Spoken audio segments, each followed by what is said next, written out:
ভাইরা, হে নবী পাকের উম্মত উম্মতিরা, বারবার এই দোয়া করে, 5 ওয়াক্ত নামাজে এই দোয়া করে, নফল ইবাদতে এই দোয়া করে। আব্দুল্লাহ ইবনে যাকাবিয়া একদিন রাতের বেলা ঘুমিয়ে যায়, সকাল হয়ে যায়, কে যেন তার দরজার সামনে এসে খটখট করে আওয়াজ করে। আব্দুল্লাহ ইবনে যাকাবিয়া ঘরের দরজাটা যেই না খুললেন, কে যেন একজন মুসাফির ব্যক্তি এসে বললেন, হে আব্দুল্লাহ ইবনে যাকাবিয়া, তুমি তোমার বেডিং পত্র জামা কাপড় গুছিয়ে নাও, চলো চলো চলো চলো আমার সঙ্গে পবিত্র কাবা শরীফটা তওয়াফ করতে যেতে হবে। জোরে বলেন, জোরে হবে না? এই আব্দুল্লাহ ইবনে যাকাবিয়া মনে মনে ভাবছে, জিন্দেগিতে আমি যাকাবিয়া জীবনে ক্ষমতা নাই কাবা শরীফে যাব, মদিনা শরীফে যাব, কারণ দিন আনি দিন খাই, নুনান্তে পান্তা ফুরাই। এই বুঝতে পারছেন? কিন্তু আমার মনের খয়েশ, আমার ইচ্ছা কি? আল্লাহ কোরআনে বলছেন উদুনি ওয়াস্তাজিব লাকুম, এটা সবাই বলে। আপনার ইমাম সাহেব প্রত্যেকটা বয়ানে বলে, হুজুর সাহেব বলে, মুহাদ্দিস সাহেব বলে, আল্লাহর কোরআন কখনো পুরানো হয় না, আল্লাহর কোরআন সব সময় নতুন। জোরে বলুন। তো এই যে উদুনি ওয়াস্তাজিব লাকুম, আল্লাহ বলছে বান্দা তোমরা আমার কাছে চাও, বান্দা এই আমরা, তাই তো? আপনি চাষ করেন, চাষের বরকত দেওয়ার মালিক কে? আল্লাহ।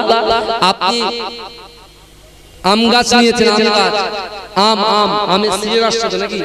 এই কথা বলেন। অনেকে আম গাছ কিনবে, কেউ ভেরি করছে, বুঝতে পেরেছেন? এই যে ব্যবসা বাণিজ্য উন্নতি ঘটবে, এই উন্নতি ঘটবে সেটা আপনার পাওয়ারে। কিসের পাওয়ারে? আপনার ইচ্ছা শক্তি জাগবে। আর আল্লাহ যে ফরজ করেছে নামাজ, নামাজের পাটিতে বসবে, তোমার কলিজার ভিতরে আল্লাহ বললেন না, অহুম লা ইফতানুন, আমি আল্লাহ পরীক্ষা করব। তোমার অন্তরটা দেখবে যে বান্দা কাকে ভয় করে। দুনিয়ার নেতার ভয় করে না, যে আল্লাহ তার চোখ দিয়েছে, হাত দিয়েছে, পা দিয়েছে, জবান দিয়েছে, তাকে ভয় করে। মহব্বত করে কাকে? ভালোবাসে কাকে? যদি আল্লাহর রাডারে আপনি যদি আল্লাহকে ভয় করেন, রাসূলকে মহব্বত করেন, তাহলে উদুনি ওয়াস্তাজিব লাকুম, আল্লাহ বলছেন বান্দা তোমরা চাও। রাতের অন্ধকারে দিনের আলোতে প্রকাশ্যে অপ্রকাশ্যে তুমি যে বিষয়টা চাইবে, আল্লাহ তোমার মনের আশাকে পূরণ করে দেবে। জোরে বলবেন, জোরে বলবেন না? আমরা তো অনেক সমস্যা আছে, অর্থনৈতিক, পারিবারিক, সাংসারিক, শারীরিক, কত সমস্যা আছে। এই সমস্যার সমাধান পেয়ে যাবেন। দেখেন আব্দুল্লাহ ইবনে যাকাবিয়া সে রেগুলার আল্লাহর কাছে চেয়েছেন, আর কে একজন মুসাফির ব্যক্তি এসে বলছে তুমি রেডি হও, আমার সঙ্গে তোমাকে কাবা শরীফে যেতে হবে, রাসূলুল্লাহর রওজা জিয়ারত করতে যেতে হবে। জোরে বলে। আচ্ছা, আমাদের আশা কম না বেশি? আমাদের আশা কম না বেশি? এই কথা বলে বেশি, অনেক বেশি। আমরা মনে মনে করি আল্লাহ যদি একটা সাইকেল হতো ভালো হতো। সাইকেল যে দিয়েছে, পাশ দিয়ে হুশ করে একটা বাইক চলে যাচ্ছে, আল্লাহকে বলছে আল্লাহ এই এত সোজা হ্যান্ডেল সাইকেলটা না দিয়ে যদি এই বাইকটা দিতেন খুব ভালো হতো। আল্লাহ বলে যা, তো বাইক দিলাই। বাইকের পরে হুশ করে একটা পাশ দিয়ে ফোর হুইলার গাড়ি চলে গেল, মনে মনে হচ্ছে চার চাকাটা আমার থাকতো। এই বুঝতে পেরেছেন? আল্লাহর রাসূল একটা হাদিস আছে, আল্লাহ রাসূল একটা হাদিস আছে, বুঝতে পেরেছেন? আল্লাহ রাসূল এই কথাটা একটু সাইডে চলে আসে, অসুবিধা নেই তো? আমি আব্দুল্লাহ ইবনে যাকাবিয়াটা শেষ করব, আর এটা একটু বলি। এই দেখেন তাহলে আমাদের আশার শেষ নেই, আমাদের আশার কোনো শেষ নেই। রাধানগরের যুবকরা, রাকিবুল আজিজেরও আশার শেষ নেই, আব্দুল ওয়াদুদ ভাইয়ের আশার শেষ নেই, সবার আশা অনেক বেশি। আল্লাহ পাক একজন যুবককে জাহান্নামের মিডলে দিয়েছে। কোথায় দিয়েছেন বলেন? জাহান্নামের মিডলে দিয়েছে। তো জাহান্নামের মিডলে ভাই আগুন করতে হয়, মায়েরা যখন হাড়ি বসায়, হাড়িটাকে আগুনের সাইডে দেয় না মিডলে দেয়? কথা বলে মিডলে দেয়। জাহান্নামের আগুন মিডল থেকে উঠছে, মানে ওই যুবকটা পুরো খারখার। সে তখন আল্লাহ তো অন্তর্যামী, আল্লাহ তো অন্তর্যামী, মনের খবর জানে। এই যুবকের আপনার ভিতরে এখানে যারা বসে আছে, আমার মায়েরা পর্দায় বসে আছে, সকলের ভিতরে কি আছে না আছে সব জানেন কে? আল্লাহ জানেন। হ্যাঁ, কবে মৃত্যু হবে, কি রিজিক পাবো, কি রুজি পাবো, কে দেবে, আল্লাহ সব আল্লাহ জানেন। তা এই যে যুবকটা যাকে জাহান্নামে দিয়েছে, সে কি বলছে জানেন? সে যুবকটা বলছে যে আল্লাহ আমার তো ঈমান আছে। ভালো করে শুনছেন তো বাবাজি? এই শুনছেন তো? তাকবীর দেন তো বুঝতে পারবো না। আরে তাকবীর, আরে জোরে দেন। সে আল্লাহকে বলে, আল্লাহ আমার তো ঈমান আছে কিন্তু আমল নেই। এই দেখবেন অনেক যুবক কলেমা পড়ে লা ইলাহা ইল্লাল্লাহ মুহাম্মাদুর রাসূলুল্লাহ, আমরা শুধু কলেমা পড়ে এক পাশ, না নামাজ রাখি, না রোজা রাখি, না যাকাত দিই, না খায়রাত করি, না মা বাপকে ভালোবাসি, না স্ত্রীর হক আদায় করি, না সন্তানের হক আদায় করি। ভালো করে বুঝবেন, শুধু জুম্মার দিনে এসে দু রাকাত, শুধু কখন খুতবাটা হবে আর কখন দু রাকাতটা শেষ হবে, তারপরে হই হুল্লার শুরু। খুতবা শোনাও ওয়াজিব, তাই তো? হ্যাঁ, খুতবার সময় দেখবেন কিচির মিচির কিচির মিচির কিচির মিচির। আর যিনি চিন্তা করছেন যে কিছু যে বলবো, খুতবা শুরু হয়ে গেছে তো কথা বলা যাবে না, ইশারা করা যাবে না, সেও তো গুনাহগার হবে। বুঝাচ্ছেন? আপনাদের এখানে আর মসজিদের যুবকরা খুব ভালো, মাশাআল্লাহ, এরা একদম স্ট্রিক্ট বসে থাকে, হা করে ইমাম সাহেবের দিকে তাকিয়ে থাকে। ওদের ওই সব চিনে পুকুরের ব্রেনটা ওখানে থাকে না, সাতুলিয়ায় থাকে না, কুলটি লক গেটে থাকে না, বুঝতে পারছেন না, শাহর বাজারে থাকে না, ওদের মনটা থাকে সব সময় মসজিদে। তা আমাদের ওদিকে ছেলেদের এই ওয়াজ শুনলে বলে হুজুর তুই বাড়ি এসে তোমার পালিশ করে দিচ্ছি। বুঝতে পারছেন? এখন খুব সমস্যা হয়, মারাত্মক। হুজুর গাড়ি লাগছে, হুজুর জলসায় যাবে, হুজুরের গাড়িতে আঘাত করছে, দুম দাঁড়াচ্ছে। গাড়িতে মারা মানে হুজুরের মারা। বুঝতে পারছেন? হুজুরের মারলে গুনাহ হবে, আর হুজুরের গাড়িতে মারলে সওয়াব হবে। এ কারা কারা রাসূলুল্লাহকে ভালোবাসেন একটা হাত তোলে। তাকবীর, তার নারে তাকবীর, নারে তাকবীর। মাসলাকে মুজাদ্দিদ জামান, মুজাদ্দিদ জামানের হক সিলসিলা। এই আমি যখন এইভাবে হাত তুলবো, জোরে সুবহানাল্লাহ হবে তো?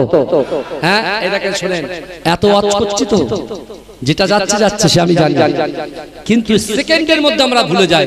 এরকম অনেক পরীক্ষা আমি করেছি, এরকম হাত তুলতে বলেছি, প্রথমবার হাত তুলবে, দ্বিতীয়বার হাত ব্যথা হয়ে যাবে, রোজা করছে না, হাত তুলে তখন এরকম করছে, এরকম করলে হবে না। এইভাবে রমজান মাস আল্লাহ দেখছেন, আল্লাহ বলছে বান্দা কি বলছে বলেন, ইন্না রাব্বাকা লাবিল মিরসাদ, নিশ্চয় আমি আল্লাহ তোদের দিকে দেখছি। জোরে বলো। ভালো করে শুনেন, আপনারা বসে সুবহানাল্লাহ বলতে কত কষ্ট হচ্ছে আমাকে, আবার টাইমটা আমি জানি, যদি বা আধ ঘন্টা একটু গ্যাপ স্যাপ হলো, আবার আধ ঘন্টা বাড়িয়ে দিই, কি চালাক। তাহলে আমার মতো করতে হবে বাবাজি, হাত তুলে সুবহানাল্লাহ বলতে হবে, পারবেন তো? হুম্মা সাল্লি আলা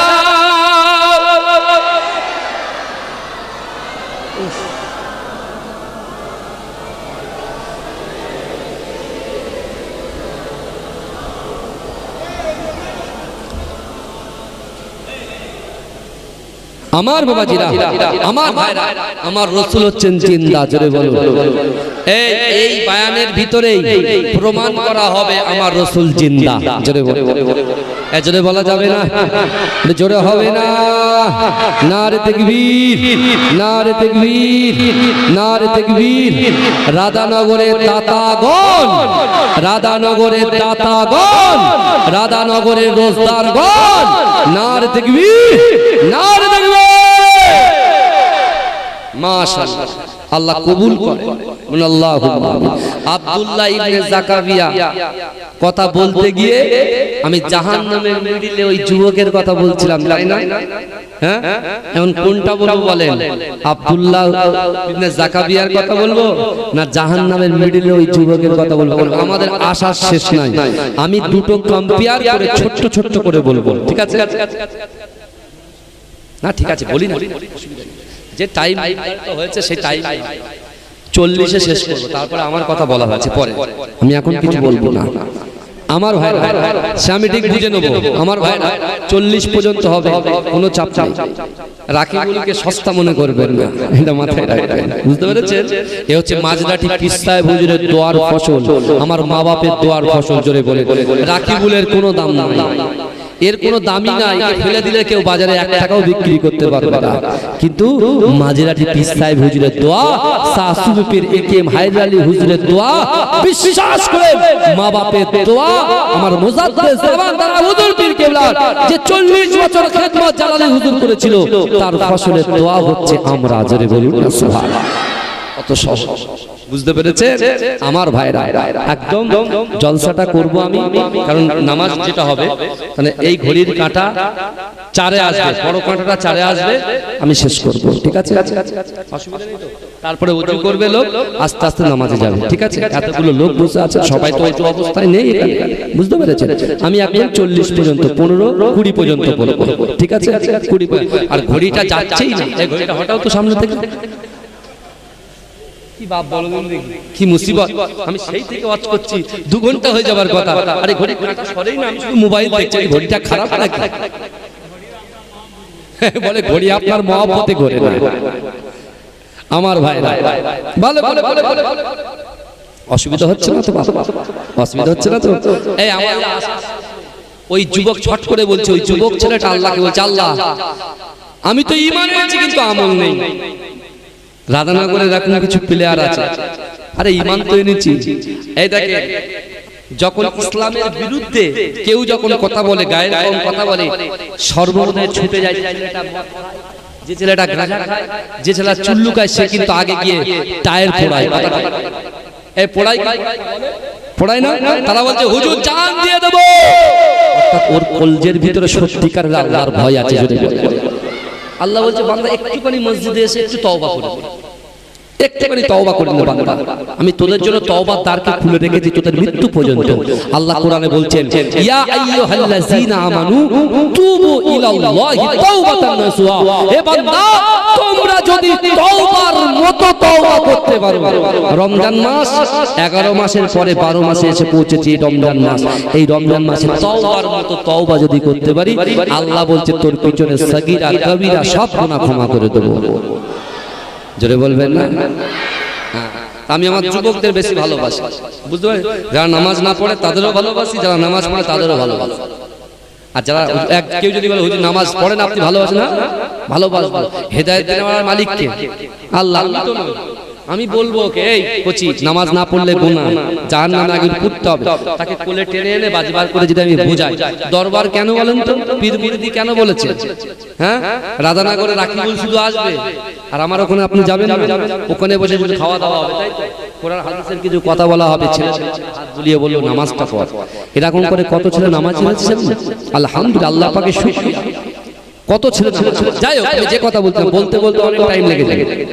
তো ওই যুবক ছেলেটা বলছে, আল্লাহ আমার ঈমান আছে কিন্তু আমল নেই, কিন্তু আল্লাহ আপনার একটা নাম গফুর, একটা নাম গফফার, একটা নাম রহিম রহমান।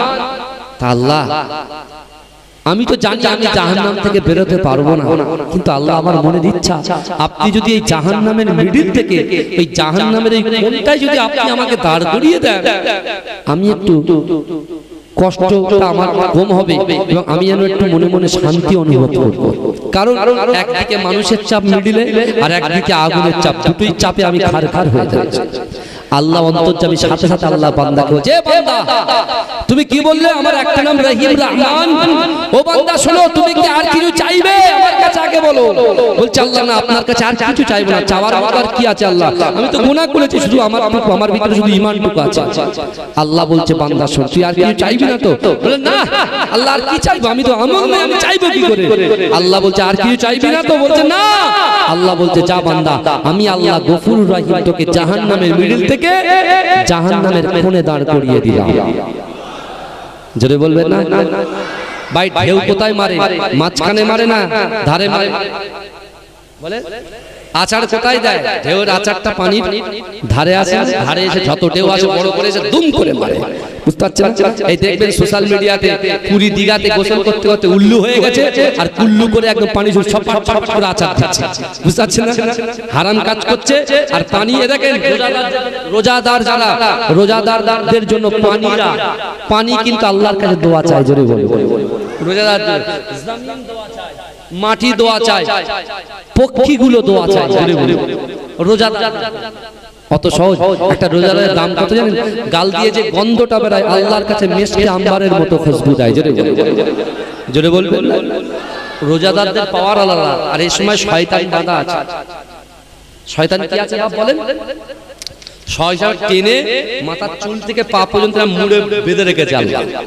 বুঝতে পারছেন? কিন্তু বাবা ইউটিউবে শয়তান ঘুরে বেড়াচ্ছে। বুঝতে পারছেন না? ইউটিউবে কি ঘুরে বেড়াচ্ছে? শয়তান ঘুরে বেড়াচ্ছে, এই জলসার ভিতরে নয়। এই দেখবেন কালো পোশাক পরে হঠাৎ করে ভাই এখন ইউটিউব খুললে সবকিছু দেখে, বলে হুজুর জানে কি করে? কিছু করার নেই ভাই, তুমিও যে ইউটিউব চালাও হুজুরও সেই ইউটিউব চালায়, তুমিও যেটা দেখো সেটা সামনে আসে, হুজুরদের সামনে আসে, হুজুররা সেটা কি করে স্কিপ করে দেয়, আর তুমি সেটা বসে বসে দেখো। কারণ তোমার কোরআনের সেই জ্ঞানটা নেই যে খারাপ জিনিস দেখলে চোখের জেনা হয়ে যায়, সাথে সাথে তওবা করতে হবে, আর দ্বিতীয়বার যেন ওদিকে ঘুরে না তাকানো হয়। বোঝা গেছে? তা আল্লাহ পাকের ওই বান্দা জাহান্নামের মিডলে গেছে, তো জাহান্নামের মিডল থেকে জাহান্নামের কোনায় যখন আল্লাহ দিয়েছে খুব শান্তি অনুভব করছে, যে কষ্টটা হচ্ছিল তার থেকে কিছুটা রিলিফ পেয়েছিল। কিন্তু যখন বড় বড় আগুনের ফলকাগুলো যখন তার গায়ে আসছে, সে আর সহ্য করতে পারছে না। সে তখন বলছে, আল্লাহ আমি তো গুনাহগার, আমি ঈমান এনেছি কিন্তু আমল নেই। আল্লাহ আপনি তো মা যেমন ভালোবাসে, মায়ের থেকে 70 গুণ বেশি আল্লাহ আপনি ভালোবাসেন। জোরে বলে আল্লাহ যদি কিছু মনে না করেন, আমার মনের ভাই, আপনি যদি আমাকে জাহান্নাম থেকে বারো করে দেন তাহলে আপনার কোনো ক্ষতি হবে না। আল্লাহ জাহান্নামের মিডিল থেকে যদি জাহান্নামের কোনায় দেন, আল্লাহ যদি কিছু না মনে করেন, আপনার নাম গফুর, আপনার নাম রহমান রহিম, আল্লাহ আপনি জাহান্নাম থেকে, আপনি জাহান্নামের বাইরে যে জায়গায় আপনি দাঁড় করাবেন, আমি সে জায়গায় দাঁড় হয়ে যাব। জোরে বলুন সুবহানাল্লাহ। আল্লাহ বলছে, হ্যাঁ তুই এক্ষুনি বললি কিছু চাই, আর এখন আবার বলছিস বলছে আল্লাহ মা বাপের কাছে সন্তান যদি যে টাকা চায়, প্রথম বকবে, দ্বিতীয়বার সেই 1 টাকার কয়েন না 2 টাকার কয়েন হাতে তুলে দেয়, দেয় কি দেয় না? কথা বলে, মা আঁচল থেকে টাকা খুলে দেয়। সেই মায়ের খিদমত করো, সেই মাকে, মা ছাড়া পৃথিবীতে আর কিছু নেই। মা আছে বলে তুমি টিকে আছো, আর মা থাকবে না তুমি টিকতেই পারবে না। বিশ্বাস করো, মাকে খিদমত করো, মাকে ভালোবাসো। যাদের মা আছে শুয়ে মায়ের পায়ের কাছে গিয়ে একটু খিদমত করো আমার ভাইরা, বিশ্বাস করো জান্নাত মায়ের পাক কদমের নিচে। জোরে বলুন না সুবহানাল্লাহ। আল্লাহ বলছে, বান্দা তুই একটু আগে বললে আমি কিছু চাইব না, বলছে আল্লাহ আমার ঈমান আছে আমল নেই তাই আমি কিছু বলতে পারছি না। আল্লাহ বলছে, তুই এ কথা বললি, তাহলে আমি তোকে জাহান্নামের বাইরে যে জায়গায় দাঁড় করাবো সে জায়গায় তুই দাঁড়াবি তো? বলছে হ্যাঁ আল্লাহ, দুনিয়ার জমিনে আপনার কথা মান্যতা দিতে পারিনি তাই জাহান্নামে পড়ছি, এখন আর কোনো ভুল হবে না, ভুল হবে আমার ভাই জানেরা। হে নবী পাকের উম্মত উম্মতিরা, হে নবী দেবারা, আমার আল্লাহ পাক রব্বুল আলামিন কত দয়ালু, কত দাতা। ও যুবকেরা, আমার আল্লাহ পাক ভালোবেসে আমাদেরকে সৃষ্টি করেছে। হে যুবকেরা, আল্লাহর ওই বান্দা, আল্লাহর ওই বান্দাকে আল্লাহ যখন জাহান্নামের মিডলে দিয়েছিল, জাহান্নামের মিডল থেকে আল্লাহ পাক ওই বান্দাকে জাহান্নামের কোনায় দাঁড় করিয়েছিল। ওই জাহান্নামের কোনা থেকে বারবার আল্লাহর বান্দা আল্লাহকে বলেছিল, আল্লাহ জাহান্নামের বাইরে যে জায়গায় দাঁড় করাবেন ওই জায়গা থেকে আমি নড়াচড়া করব না। ওগো রব্বুল আলামিন আল্লাহ, আপনি আমাকে জাহান্নাম থেকে জাহান্নামের বাইরে দাঁড় করিয়ে দেন। হে যুবকেরা, হে নবী পাকের উম্মত উম্মতিরা, আমার আল্লাহ বলেছিল, ও বান্দা শোনো শোনো, জাহান্নামের মিডলে দাঁড় করিয়েছিলাম, তুমি বলেছিলে আর কিছু লাগবে না, জাহান্নামের কোনায় দাঁড় করিয়ে দিলাম, তুমি আবার বললে কিছু লাগবে না, আবার তুমি আমাকে বলছো জাহান্নামের বাইরে বার করে দাও। আমি আল্লাহ তোমাকে বলছি, তোমাকে যে জায়গায় দাঁড় করাবো ওই জায়গায় গিয়ে কি তুমি দাঁড়িয়ে যাবে? ওগো রব্বুল আলামিন, আপনি যে জায়গাটাই বলবেন সে জায়গায় দাঁড়িয়ে যাব। আমার আল্লাহ বলো, বান্দা যা যা যা, আমি আল্লাহ সব কিছু সৃষ্টি করেছি, ও বান্দা তুমি চলে যাও, আমি জাহান্নামের বাইরে ওই জায়গায় গিয়ে তুমি দাঁড়িয়ে যাও। এ যুবকেরা ভাইরা, একটু ভালো করে বোঝার চেষ্টা করেন বাবা। 1 সেকেন্ড আগে যে ছিল জাহান্নামী, 1 সেকেন্ড আল্লাহ যদি পায়, আল্লাহ যদি চায়, 1 সেকেন্ড পরে সে হয়ে যাবে জান্নাতি। এ যুবকেরা, হে নবী পাকের উম্মত উম্মতিরা, আল্লাহ পাক ওই বান্দাকে জাহান্নামের মিডল থেকে জাহান্নামের কোনায়, জাহান্নামের কোনা থেকে জাহান্নামের বাইরে যে জায়গায় দাঁড় করিয়ে দিয়েছে, আল্লাহর ওই গুনাহগার বান্দাটা ওই জাহান্নামের বাইরে থেকে যে জায়গায় আল্লাহ দাঁড় করিয়েছে ওই জায়গা থেকে আল্লাহ পাকের দয়ার জান্নাত দেখতে পায়। জোরে বলুন না, চিৎকার দিয়ে হবে না, নারে তাকবীর। জাহান্নামের মিডল থেকে কোনায়, কোনা থেকে বাইরে আল্লাহ গফুর রহিম মালিক ইয়াউমিদ্দিন, সেই আল্লাহর কত দয়া, কত মায়া, ওই গুনাহগারকে আল্লাহ জাহান্নামের বাইরে দিয়েছে। কিন্তু জাহান্নামের বাইরে যে জায়গাটা তাকে স্ট্রিক্টলি দাঁড়াতে বলেছে, সে সেই জায়গা থেকে তার চোখ দিয়ে আল্লাহর দয়ার জান্নাত দেখতে পাচ্ছে। জোরে বলে আল্লাহ তো ওই ব্যক্তিকে জাহান্নামের দিকে এই কথা বলেন না। তাহলে সেই আল্লাহ বলছেন বান্দা আমার কাছে আয়, আমার কাছে যা। দুনিয়ার মানুষের গোলামতি করো না, দুনিয়ার মানুষের পিছনে ঘোরো না, কারণ তুমি মরে যাবে, তোমার নামাজটা পড়বে সব শেষ। কিন্তু তুমি যদি মুহাম্মদ ইশকে দিওয়ানা হতে পারো, বিশ্ব নবী হাবিবের নবীর তাবিবের মুহাব্বত ভালোবাসা যদি অর্জন করতে পারো, কেউ না আসলেও বিবি চলে যাবে, সন্তান চলে যাবে, অর্থ চলে যাবে, সম্পত্তি চলে যাবে, শুধুমাত্র মুস্তাফা জানে রহমত তোমার কবরে এসে হাজির হয়ে যাবে। যদি বলা যাবে এই চিৎকার দিয়ে বলা যাবে। রাসূল যখন সাহাবাদেরকে শোনাতেন, রাসূল কাঁদতেন আর রাসূল মুচকে মুচকে হাসতেন। জোরে বলুন না। ওই আল্লাহর বান্দা আশা দেখেন, ও বলছে আল্লাহ যদি আপনি এই যে জায়গায় দাঁড় করিয়ে রেখেছেন, এই জায়গাটায় দাঁড় না করে আপনি তো জান্নাত সৃষ্টি করেছেন আপনার বান্দাকে দেওয়ার জন্য, আল্লাহ ওই জান্নাতের ঠিক দরজার সামনে আপনি দাঁড় করিয়ে দেন, ওই জায়গা থেকে আমি জান্নাত দেখব আর মজা নেব। জোরে বলো, জোরে বলো। আল্লাহ তার কথায় রাজি হয়ে গেলেন। ঈমান আছে, আমল। এই আপনাদের ঈমান আছে, রোজা রেখেছেন, আমল আছে। ঈমান আছে, মসজিদে এসেছেন, আমল হচ্ছে। ঈমান আছে, দান খায়রাত করছেন, আজকে দান খায়রাত করবেন তো আলহামদুলিল্লাহ, আমি তুলছি না, আমার পরে সব। আপনার ঈমান আছে, আপনি রোজা করছেন, আমল হচ্ছে। আপনি ঈমান আছে, আপনি দান করবেন, টাকা দেবেন, অর্থ দেবেন, গরিব মানুষকে কাপড় দেবেন, সাদকা দেবেন, ফিতরা দেবেন, আপনি যাকাত দেবেন, আমলে পরিণত হবে। জোরে বলুন সুবহানাল্লাহ। কিন্তু ওই ব্যক্তির তো ঈমান ছিল, আমল ছিল না। কিন্তু আল্লাহর দয়া দেখেন, আল্লাহর দয়া হচ্ছে সবার উপরে। জোরে জোরে বলবেন না আমার ভাইরা। এই আব্দুল্লাহ ইবনে যাকারিয়া চলে গেলেন কোথায়? পবিত্র কাবা শরীফে। কিন্তু কাবা শরীফে যে জিন্দা যায়, কাবা শরীফে যে সকল হাজী সাহেব বোনেরা যায়, বাবাজি ওই হাজী সাহেব বোনেরা যারা ট্রেনার, যারা আছে ট্রেনার, যারা ট্রেনিং দেয়, তারা বলে দেয় তোমাদের সর্বপ্রথমে যে কাবাকে 40 বছর 50 বছর 70 বছর না দেখে কাবায় সর্বপ্রথম নজরটা যাবে কালো কাবা। কাবা এই চোখটা যাবার সাথে সাথে এই কাবা দেখা আর এই চোখ দেখার প্রথম যে মুহূর্ত, চোখটা যেন এদিক ওদিক না হয়, এই মুহূর্তের ভিতরে কয়েক সেকেন্ডের ভিতরে তোমরা যে দোয়া চাইবে সে দোয়া আল্লাহর দরবারে কবুল হয়ে যাবে। বুঝতে পারছেন? ধরেন আপনি আমার দিকে তাকিয়ে এক ঝলকে সাইডে তাকালেন বা তাকালেন, চোখটা মুড়লেন, হবে না। এক ঝলকে কাবা দেখার সাথে সাথে আমার মায়েরা, বোনেরা, যুবকেরা, নারীরা, পুরুষেরা যে নিয়ত করবেন, যে দোয়া চাইবেন, আল্লাহর দরবারে কবুল হয়ে যাবে। জোরে বলে আমি গেলে বলবো আল্লাহ মেগা সিটি চারটে ফ্ল্যাট লাগবে সিদ্ধায়, বুঝলেন না? BMW বা মার্সিডিজ দুটো কার, আইফোন, হটফোন, কটফোন যা আছে সব একটা থাকবে, বুঝতে পেরেছেন? আর 2-10 বিঘে জমি থাকবে, আর মাসে যেন 50 লাখ টাকা করে মাসে চলে আসে হাতে, ব্যাস আর কিছু লাগবে না। এরকম লোক আছে না? এই কথা বলেন। আর আল্লাহ আমার কিছু লাগবে না, আপনার দিদার লাগবে। জোরে বলে। অনেকে বলে আল্লাহ আপনার রাসূলুল্লাহর দিদার লাগবে। জোরে বলুন না, বলেন। চাওয়ার মাঙ্গান স্টাইল আলাদা, বুঝতে পেরেছেন? এখন যুবকদের স্টাইল হলো আল্লাহ সুন্দর মোবাইল, পায়ে সুন্দর ফিলা বা রিবক বা অ্যাডিডাসের জুতো, বুঝতে পেরেছেন? এই যথেষ্ট। সামনে আবার ঈদ আসছে, 30টা রোজা রেখে আর বক্সের সামনে দুম দুম করে আর মাথা নাড়বে, আরাম করবে, আর বক্স দম দম করে বাজবে।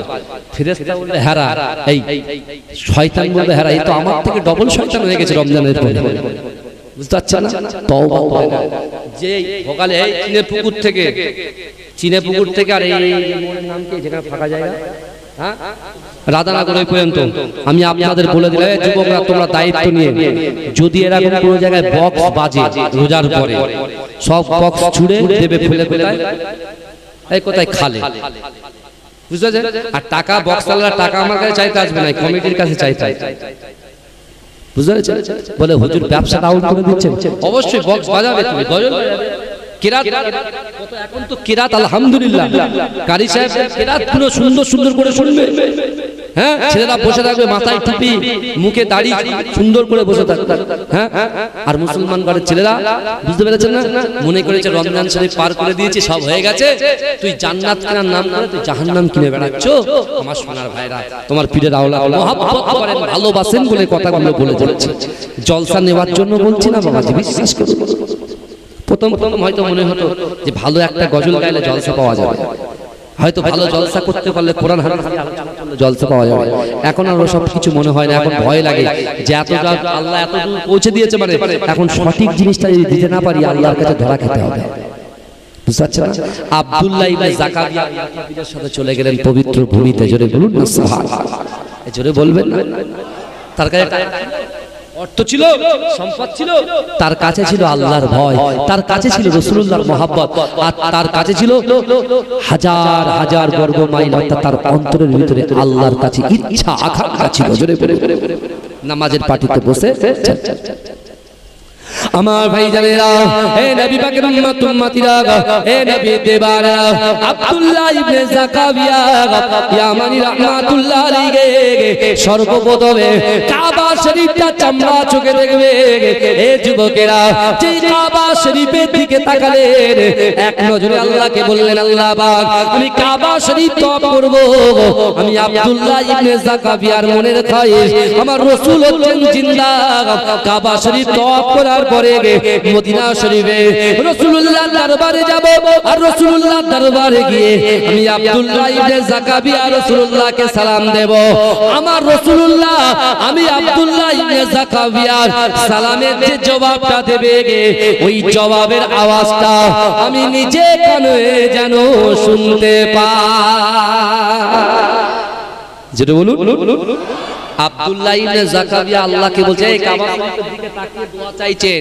যে দোয়া চাইবে দোয়া পূরণ হবে অর্থ চাইলে না যে আল্লাহ দিন আনি দিন খাই বিশাল বড় 4 তলা 10 তলা বিল্ডিং লাগলে বললেন না উনি বলেন আল্লাহ কাবা শরীফ তওয়াফ করব আর মক্কা থেকে যখন মদিনায় যাব রাসূলুল্লাহর রওজা মোবারকের সামনে গিয়ে আমি রাসূলুল্লাহর রওজা মোবারকে সালাম দেব আর আমার রাসূল হচ্ছেন জিন্দা নবী সেই রাসূলের সালামের যে জবাব সেই সালামের জবাবটা আমি যাকারিয়া যেন নিজে কানে শুনতে পাই জোরে বলে জোরে বলবেন না আমার ভাইজানেরা হে নবী পাকের উম্মত উম্মতিরা হে নবী দেবানরা আব্দুল্লাহ ইবনে যাকারিয়া ইয়ামানি রাহমাতুল্লাহ আলাইহি কাবা শরীফ তওয়াফ করে লব্বাইক আল্লাহুম্মা লব্বাইক লব্বাইক লা শারীকা লাক লব্বাইক ইন্নাল হামদা ওয়ান নি'মাতা লাক ওয়াল মুলক লা শারীকা লাক লব্বাইক আল্লাহুম্মা লব্বাইক লব্বাইক লা শারীকা লাক লব্বাইক ইন্নাল হামদা নি'মাতা লাক ওয়াল মুলক লা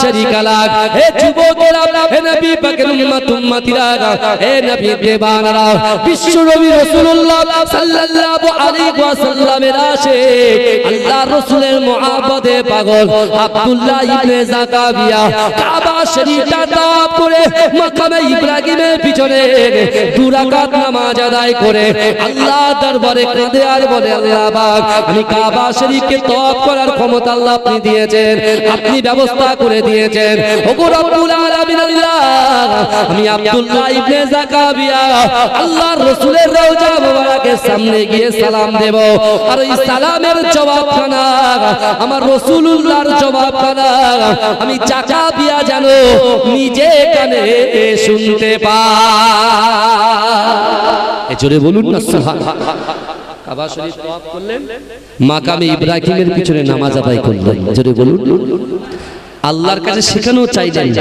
এই চলে যাচ্ছেন রাসূলুল্লাহ রওজা মোবারকের দিকে জোরে বলুন মদিনা শরীফে চলে গেলেন বিশাল বড় বয়ান কিন্তু এটা আমি শর্ট করে দিলাম মদিনা শরীফের সামনে গিয়ে রাসূলুল্লাহ দরবারে দাঁড়িয়ে সালাম নিলেন রাসূলুল্লাহ সালামের জবাব শুনলেন না শুনছেন না কাঁদছেন অঝর কাঁদছেন আর পিছন থেকে একজন কাফের দেখছেন কাফের কিন্তু আজও আছে আগামীতেও থাকবে কথা ঠিক না কিন্তু ভয় ডর করলে চলবে না ভয় করতে হবে আল্লাহকে আব্দুল্লাহ ইবনে যাকারিয়া তিনি হাঁটু গেড়ে বসে গেলেন রওজাতে আবার সালাম দিলেন জবাব পেলেন না কিন্তু তৃতীয়বারে যেই সালাম দিলেন আমার রাসূলুল্লাহ তার সালামের জবাবটা দিয়ে দিলেন আব্দুল্লাহ ইবনে যাকারিয়া নিজে কানে শুনতে পেলেন জোরে বলেন চিৎকার দিয়ে বলেন আমার রাসূল জিন্দা না মুর্দা, আর অনেক দলিল আছে।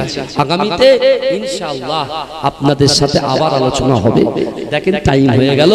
হ্যাঁ, বিশেষ করে আমার ভাইরা যা কিছু আমি বললাম, যা কিছু আপনি শুনলেন, আল্লাহ উভয়কে আমল করার তৌফিক দান করুন। আল্লাহুম্মা আমিন। একটু দরুদ শরীফ পড়ুন। আল্লাহু আকবার।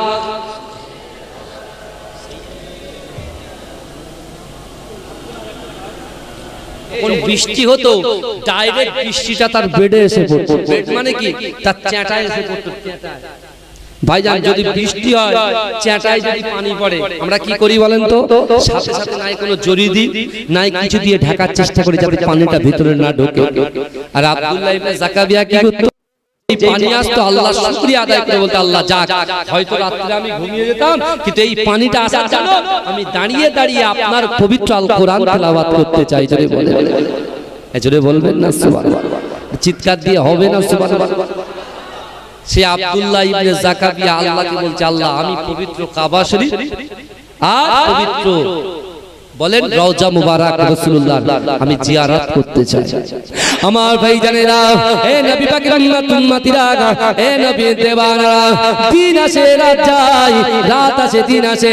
হে যুবকেরা, হে নবী পাকের উম্মতিরা, হে নবী দেওয়ানা, আল্লাহর রাসূলের আশিক, আল্লাহর রাসূলের মুহাব্বতে পাগল আব্দুল্লাহ ইবনে যাকাবিয়া রাহমাতুল্লাহ আলাইহি নামাজের মাসাল্লায় বসে বসে ডুকরে ডুকরে কাঁদে আর বলে, আল্লাহ পাক, না না না, আমি পবিত্র কাবা শরীফটা